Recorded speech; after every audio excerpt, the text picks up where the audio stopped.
Hello, bonjour. Aujourd'hui, on va parler de la famille royale d'Angleterre. On va parler du prince Charles de Camilla Parker Bowles. J'ai vu dernièrement une petite situation sur Twitter, c'est plutôt un commentaire, qui faisait la comparaison entre le prince régné de Monaco et le prince Charles. Comme vous le savez, régné de Monaco, c'est l'ancien prince de Monaco, prince régnant, qui est depuis décédé. Et il était marié à Grace Kelly. Grace Kelly qui est aussi décédée dans un accident de voiture dans les années 80, laissant derrière elle trois jeunes enfants. Donc ici, cette personne dit ceci: Régnier de Monaco aurait pu se remarier après le décès de Grace Kelly, mais il ne l'a pas fait.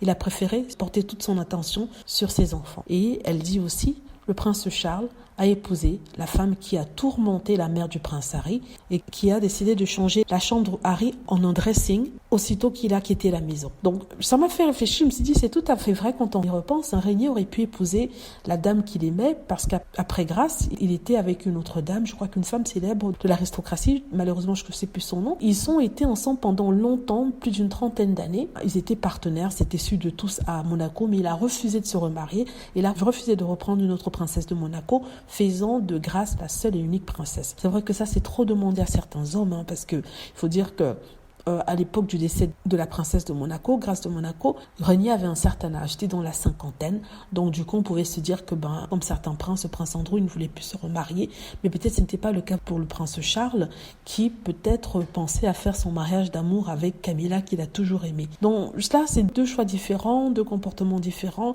En même temps on peut pas demander à un homme de rester toute sa vie sans être marié, mais c'est vrai qu'épouser quand même la maîtresse qui a causé autant de souffrance à sa première épouse, c'est quand même quelque chose.